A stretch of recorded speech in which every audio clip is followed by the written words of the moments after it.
दोस्तों नमस्कार, मैं हूँ विनीता यादव। चुनाव आयोग को लेकर के पहले 2 चरण में अच्छा खासा बवाल हुआ कि भई चुनाव आयोग इतनी देरी से डाटा क्यों रिलीज़ कर रहा है। वोटिंग टर्नआउट को लेकर के कहानियाँ सामने आने लगी। 6-6% की जो कमी दिखाई दे रही थी, पता लगता है कि जब 11 दिन बाद डाटा रिलीज़ होता है, तो उसमें वो टर्नआउट जो है वो बैलेंस दिखाई देता है। आखिरकार क्या खेल चल रहा है? क्या वाक़ई में जो कुछ घट रहा है, वो दिख रहा है और जो कुछ नहीं दिख रहा है, दरअसल वो बड़ा घट रहा है। इसे समझने की ज़रूरत है यहाँ पर। चुनाव आयोग अभी भी रोके बैठा हुआ है, क्योंकि लोगों के पास वो फेयर, क्लियर, ट्रांसपेरेंसी नहीं है, जो हमेशा होती थी। विपक्ष ने इस पर सवाल उठाए हैं और ये जो चुनाव के रिजल्ट आएँगे 4 जून तक, अगर कोर्ट भी इस पर कुछ करे, तो बहुत कम समय है। इलेक्टोरल बॉन्ड को लेकर के आप देख लीजिए क्या हुआ था, उसमें भी देरी हुई थी। आइए बात करते हैं वाहिद जी के साथ और उन्हीं से समझते हैं मामला क्या है। ठीक है। वाहिद जी, बड़ा सवाल ये है कि चुनाव आयोग क्या वाकई में उतना फेयर काम कर रहा है, बावजूद इसके बार-बार विपक्ष भी याद दिला रहा है, मीडिया भी इस पर चर्चा कर रही है, लेकिन ये कैसा सिस्टम हो गया है कि इसको असर नहीं हो रहा है और जवाब देना तो अब शायद फितरत में ही नहीं आ रहा है किसी के। देखिए विनीता जी, इसमें तो कोई शक नहीं है कि चुनाव आयोग की एक्टिविटी की वजह से ही ये हालात पैदा हुए हैं कि हर कोई मीडिया के, चाहे वो सोशल मीडिया पर हों, यूट्यूबर्स हों, कई एक्सपर्ट्स हों, वो एक शक ज़ाहिर कर रहे हैं जो बार-बार कोर्ट जाना पड़ रहा है पार्टी को या फिर एक्टिविस्ट को, आईपीएल डाली जा रही हैं, बहुत सारी चीज़ें पिटिशन्स डाली जा रही हैं। आखिर ये जो सब चल रहा है ना मेहता जी, आखिर ये चुनाव आयोग के जो अपना व्यवहार है, जो उनकी अपनी एक्टिविटी है, अपनी रिलायबिलिटी को जिस तरह से वो डाउटफुल बना रहे हैं लगातार, यही वजह है कि भारत के जो जो जिन्हें आज़ाद जर्नलिस्ट कह सकते हैं वो, और जो लीडरशिप है वो, पार्टीज़ हैं वो, सबको लगातार और भी जो है डाउटफुल किया जा रहा है। देखिए, हमेशा से होता है कि भई आप चुनाव इलेक्शन होता है, इलेक्शन के बाद आप परसेंटेज जो है उसपे डाल रहे हैं, आप पूरा डाटा भी डाल सकते हैं, आपको पूरा डाटा डालना चाहिए, तो पूरा डाटा नहीं डाला जा रहा है और परसेंटेज बताई जा रही है। परसेंटेज में फ़र्क आ जाता है, आपने 200 वोट का, 400 वोट का या 500 वोट का उसमें उस वक़्त फ़र्क दिखा दिया, परसेंटेज के हिसाब से आपने अप एंड डाउन कर दिया, तो जी निश्चित रूप से जो डीएम जो जिसे डिक्लेयर करना होता है, अगर वहाँ 10, 20, 50 या 100, 200 सीट वोटों का कोई फ़र्क आता है, आप उसको ऊपर-नीचे करके, जिता के, हरा के कुछ भी मैनिपुलेट कर सकते हो। तो भई ये बड़ा बड़ा अंतर होगा तो आप नहीं कर पाएँगे, वो अलग बात है, मगर इस तरह के व्यवहार में बहुत सारी पिछले इलेक्शनों में भी बहुत सारी सीटें हैं जो बहुत कम अंतर से हारी गई, जीती गई। आखिर क्यों ऐसा कर रहा है? देखिए, शायद पहली बार है भारत में कोई इलेक्शन कमीशन इस तरह का व्यवहार कर रहा है, जब देश की जो अकाउंटेबिलिटी है देश के प्रति उसको नहीं निभाने की कोशिश की जा रही है। लगातार कोर्ट के आदेश के बाद चीज़ें अपडेट नहीं की जा रही है। बार-बार लोगों को कोर्ट जाना पड़ रहा है।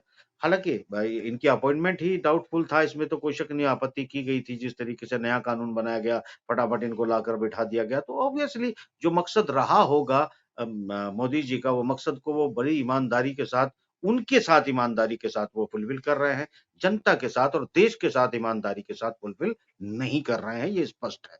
क्योंकि कोर्ट के भी अगर आदेश की अवहेलना की जाती है या कोर्ट को भी जो है टरकाने की कोशिश की जाती है, तो फिर आप इसको देश के प्रति अकाउंटेबिलिटी नहीं कहते। मान लिया कि आपका इंडिपेंडेंट एक इदारा है, जिस इदारे को बाकायदा बनाया गया था तमाम पार्टियों की, जो है डेमोक्रेटिक पार्टियों की वैल्यूज़ की वजह से, कि डाउट होता कि भई आप इसको बिल्कुल एक इंडिपेंडेंट बॉडी बनाइए ताकि सबके प्रति ये जवाबदेह हो। तो उसका पूरा मकसद ही खत्म होते हुए नज़र आ रहा है विनीता जी इस वक़्त, तो कि जिस मकसद से इंडिपेंडेंट इस बॉडी को बनाया गया था, ये तो उल्टे गले में पड़ गई है लोगों के। तो हालाँकि इसमें नया कानून ब ब लाकर जो तब्दीली की गई है, सिर्फ़ यहाँ पर बात खत्म हो जाती कि भई सिर्फ़ लेकिन चुनावी जो कोर्ट का कंट्रोल इस पर आना और खास तौर से चुनाव आयोग में अगर हम बात करते हैं ऑफिसर्स को लेकर के बात करते हैं, चुनाव आयोग के चेयरपर्सन की बात करते हैं, ये सब चीजें उसमें सीजीआई का दखल नहीं होना, इस तरह के भी तमाम विवाद सामने आए थे कि उनको बाहर कर दिया गया उनकी नियुक्ति से, चुनाव आयोग की जी ये हाँ। नियुक्ति से बाहर किया गया। तो ये चीजें भी क्या आज आपको लग रहा है कि ये सब जो पीछे हुआ था, ये आज उसमें कहीं ना कहीं उसका भी एक बड़ा रोल हो गया है, ये सब नहीं, वो दिखाई प्लानिंग को दे रहा है, लेकर? मतलब ये क्या होता है कि जिस पर आपत्ति उठाई गई थी, ये कानून बना के सीजेआई को बाहर कर दिया, तो इसका मतलब मकसद हल हो गया ना। भई आपने अपनी चॉइस का किसी चुनाव आयुक्त को नियुक्त किया और वो बाकायदा जो है कोर्ट को भी और देश की जनता को भी, देश को भी जो है वो बिल्कुल उसकी परवाह नहीं कर रहा है। भले ही वो आपका बिल्कुल ड्यूटी है, मॉरल ड्यूटी है कि इस देश की जनता जो अपना वोट डालती है, उसको हक है ये जानने का कि उन्होंने कितना वोट डाला, कितने परसेंट वोट डाला। आपने जो फॉर्म आपके पास पहुँचे हैं, जिनकी वजह से आपने परसेंटेज तक निकाल दी है। परसेंटेज आपने किस बात पे निकाल दिया? बताएँगे इस देश की जनता को कि ब जब आपके पास पूरा डाटा नहीं है, पूरा डाटा अगर आप जो है टर्नआउट आप अपलोड नहीं कर रहे हैं, तो परसेंटेज किस बात की अपलोड कर रहे हैं? आप देश को धोखा दे रहे हैं, सीधी बात है। क्योंकि आप परसेंटेज जो है उसकी निकाली है आपने जो आपके पास टर्नआउट पहुँचा है और टर्नआउट आप क्लियर नहीं कर रहे क्योंकि आप इसमें चाहते हैं इस देश की जनता को कि 200-500 वोटों को ऊपर-नीचे करके किसी को जिता दे, किसी को हरा दे। मेरे ख्याल से मुझे बड़े अफ़सोस के साथ कहना पड़ता है मैं पड़ोस के देश में पाकिस्तान के चुनाव आयुक्त को देखा है कि वो एक चुनाव आयुक्त की वजह से वो देश टूटने के कगार पर आ गया है। देश में इस वक़्त यहाँ ये हालत है कि अफ़गानिस्तान की सीमाओं पर तनाव है। अफ़गानिस्तान जो है वो बलूचिस्तान और ये सब कुछ उ उठ खड़े हुए हैं। देश आप देखेंगे कि एक चुनाव आयुक्त की वजह से पाकिस्तान टूटने जा रहा है और बर्बादी की कगार पे जा रहा है। इकोनॉमी ध्वस्त हो चुकी है। डी पूरी चाइना की मदद करने के बाद कहीं अरब देशों की मदद करने के बाद भी वो अपनी अर्थव्यवस्था को नहीं संभाल पा रहे। अकेला इसका जिम्मेदार एक चुनाव आयुक्त है वहाँ का, जिसने न कोर्ट की सुनी, न किसी की सुनी, न जनता की सुनी, मनमाने फैसले देता चला गया। फिर वो जिस तरह के मनमाने फैसले दिए गए, देश में असंतोष फैला। पाकिस्तान में असंतोष फैलने की वजह से आज वहाँ मेरे ख्याल से पॉलिटिकल कैडर तो 50% जो है वो जेलों में ही है। वहाँ का जो एक लीडर जो उनका हीरो रहा है वो जेल में है। कुल मिलाकर देश में इस वक़्त अराजकता का माहौल है और एक बात आपको विनीता जी और बता देता हूँ, किसी भी देश के टूटने का, किसी भी देश के अराजकता में दाखिल होने का और किसी भी देश में मतलब आतंकवाद का, ये सबसे बड़ा पहला कदम होता है, क्या? चुनाव में बेईमाना इलेक्शन में किसी भी देश के अंदर धांधली की जाती है या करवाई जाती है, उसके बाद जनता में असंतोष भड़कता है, फिर पार्टियों में असंतोष भड़कता है और ये असंतोष जो है कभी क्रांति का रूप ले लेता है, तो कभी आतंकवाद का रूप ले लेता है, तो कभी बँटवारों का रूप ले लेता है। तमाम देशों के अंदर जहाँ भी आपने ये अराजकता देखी है, उनका इतिहास उठाकर देखिएगा, इलेक्शन की धांधली ही सिर्फ़ ज़िम्मेदार होती है। यहाँ बड़ी गैर ज़िम्मेदाराना मैं बड़ी ज़िम्मेदारी के साथ ये बात कह रहा हूँ कि भारत की प्रधानमंत्री पद की सीट पर बैठा हुआ इंसान अगर नॉर्थ को साउथ से कंपेयर करके आपस में स्टेट को लड़ाने तक की बात करने लगे कि साउथ के लोग तो भगवान राम को नहीं मानते और नॉर्थ के लोग तो जो है वहाँ तो राम भगवान पैदा हुए थे। अगर एक प्रधानमंत्री की सीट पर बैठकर ये बातें करें, एक इलेक्शन कमीशन जो है वो ऐसा व्यवहार करे कि पूरे देश को डाउटफुल बना दे और ये डाउटफुल बनाने के पीछे देखिए हमको दिखाई दे रहा है। हम वो बातें नहीं खोलना चाहते, वो बातें नहीं कहना चाहते, बहुत कुछ जानते हैं हम लोग। हम वो भी जानते हैं कि चाइना ने विदेशी आउटलेट दिखा रहा है, ठीक है, हम भारत में नहीं दिखाते पॉलिटिकल पार्टी क्योंकि वो भी चुनाव जीतना चाहती है कि नहीं चाहती है, ये सब डाउटफुल है। इंटरनेशनल जो हलचल चल रही है, हमें पता है, ये देश की जनता नहीं जानना चाहती है, नहीं जानती वो अलग बात है। हमारे जो है बेचारे लेकिन अगर इस वक्त में इंटरनेशनल हलचल के बारे में जिक्र भी करेंगे मोदी तो खुद ही घिरक जाएंगे, क्योंकि लोग तो यही सोचेंगे इंटरनेशनल मुद्दों की चर्चा इसलिए की जा रही है। हाल ही में एस जयशंकर ने पाकिस्तान और चाइना का जिक्र किया और बात सवाल यही उठे कि चुनाव के वक्त में ये जिक्र करना अब लोगों के गले से नहीं उतरता है। देखिए, मैं मेरा ये नहीं है कि पाकिस्तान के साथ पाकिस्तान को चाइना कितना भी सपोर्ट करे, पाकिस्तान को नहीं बचा सकता चूँकि वहाँ चुनाव धाँधली हो चुकी है।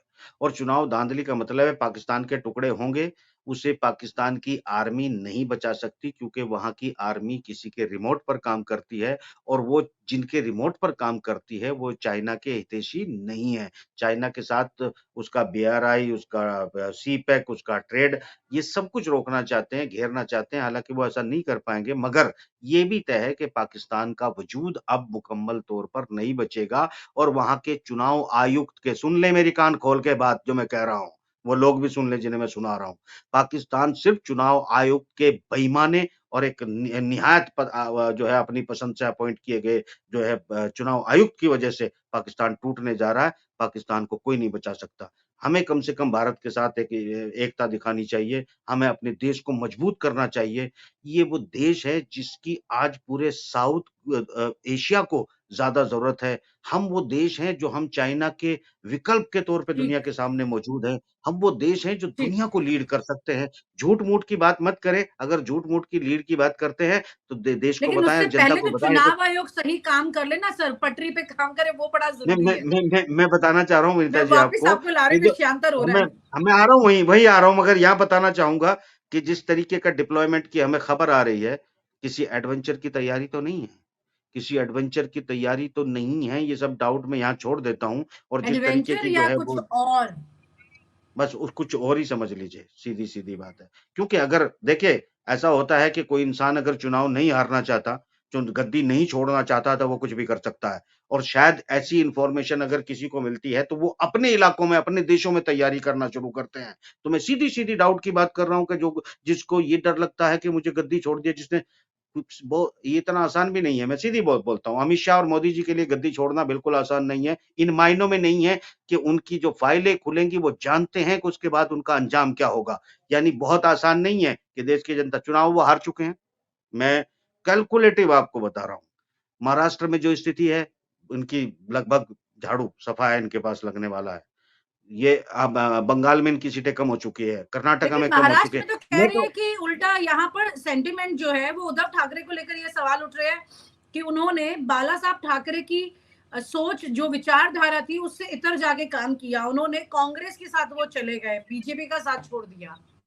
ये आप मीडिया मीडिया की बात कर रहे हैं। ये मीडिया की बात कर रहे हैं, वो भी उसे हम गोदी मीडिया कहते हैं और गे की जगह अगर जो है एम भी लगा दें तो कोई फ़र्क नहीं पड़ता है। बड़ी सीधी बात है कि ये जो बात करते हैं, इनकी बातों का तो कोई मतलब ही नहीं होता। इसको मीडिया कहना भी एक शर्म है, मीडिया के ऊपर एक लांछन है। अगर हम भारत के तो नेशनल मीडिया सवाल को तो मीडिया भाई जी कहें, सवाल तो तो ये हर मीडिया कोने के से ऊपर एक उठते हैं ना, लांछन है। जवाब तो आप वरिष्ठ सवाल के जवाब भी हमें हर तरह से निकालने भी चाहिए कि वाकई में क्या स्थितियां ऐसी हैं, ऐसा मैं भी कोई ज़मीनी हकीकत देखिए, मैं इमोशन मूव कर सकता है महाराष्ट्र में। ज़मीनी हकीकत ये है कि बॉम्बे में बीजेपी बहुत मजबूत हुआ करती थी, वहाँ भी इनका सफाया हो रहा है और ज जो मैं तमाम जितने इनपुट लिए हैं महाराष्ट्र के अंदर, बीजेपी तो वहाँ पर मतलब अगर डबल अंक में पहुँच जाएगी तो बहुत बड़ी बात है, भूल जाइएगा। और इनको डबल हारने अंक के में नहीं लिए पहुंच मात्र पाएगी आप कह रहे नहीं हैं? पहुँच पाएगी। मैं महाराष्ट्र कह में रहा हूँ डबल बीजेपी। डिजिट में नहीं जाए महाराष्ट्र में डबल डिजिट में नहीं जा रही है बीजेपी। बिहार तो की आप स्थिति एक बहुत खराब है। बम्पर लॉस बता रहे हैं महाराष्ट्र में, इसका मतलब बीजेपी के लिए। एक चीज़ आपको बताना चाहता हूँ, पिछली बार अलायंस तमाम के साथ 41 थी वो। देखिए, पूरी की पूरी थी ना, महाराष्ट्र में पूरा का पूरा इन्हीं के पास तो था और क्या था। अब समझिएगा कि वो महाराष्ट्र में बीजेपी और शिवसेना नेचुरल अलाई थे। वो नेचुरल अलाई महाराष्ट्र में जो कोर वोटर शिव सैनिक है, जो बाला साहब ठाकरे के साथ जुड़ा हुआ है, जिनकी संपैथी उद्धव ठाकरे के साथ है और सबसे बड़ी बात है कि वो एक जबरदस्त वहां पर काम हुआ है कि उद्धव ठाकरे ने कहीं जो है डोंगरी-वोंगरी और तमाम इलाकों में जो है दगड़ी चाल में जिस तरह के भाषण दिए हैं जाके, वहाँ जो आपस में शिवसेना और कुछ मुस्लिम संगठन आपस में टकराव की स्थिति होती थी, वो टकराव की स्थिति तक खत्म कर दी गई है। एक नया महाराष्ट्र बन के उठा है, वहाँ पर शिवसेना के साथ-साथ मुस्लिम जो हैं, वो भी जो है इकट्ठे हो गए हैं और ये तो सूरत-ए-हाल भूल जाइएगा कि वो इन्होंने जो गेम खेला था, वो इनको उल्टा पड़ चुका है। वो किसी भी तरह के चुनाव जीतने की कोई संभावना महाराष्ट्र में डबल डिजिट में जाने की नहीं है। बिहार की स्थिति आपके सामने है, बंगाल में भी डाउन है और मात्र इनको जो है सत्ता से हटने के लिए कितने कितने सीटें कम करनी थी? सिर्फ इनकी 33 सीटें कम होनी थी। 33 सीट कम होने के बाद कम से कम मोदी और शाह जो है वो प्रधानमंत्री की दौड़ से बाहर हो जाते।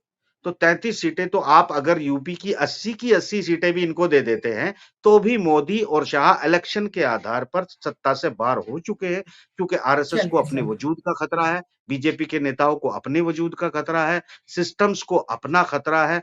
अब बड़ी स्पष्ट बात है, ये चुनाव में नहीं है, मगर ठीक है। द वो गेम पत्रकार जो है घुमाते वो रहेंगे वो लोग। राजनीति के चुनाव के भविष्यवक्ता होते हैं, इसमें कोई दो राय नहीं है। लेकिन और जो भी भविष्य होता है वो की गर्भ में जो भी सच होता है वो दूर नहीं है, 4 जून को तस्वीर साफ हो जाएगी। कुल मिलाकर के चुनाव आयोग का ट्रांसपेरेंसी वजह से बहुत परेशानियां इस वक्त आ रही है। लेकिन ये उस तरह से बड़े मुद्दे के तौर पे अभी भी नहीं उठ रहा है, क्योंकि इस वक्त सब लोग चुनाव में व्यस्त हैं और पीछे की तस्वीर जो है वो बार बार इशारा कर रही है कि कुछ तो गड़बड़ है।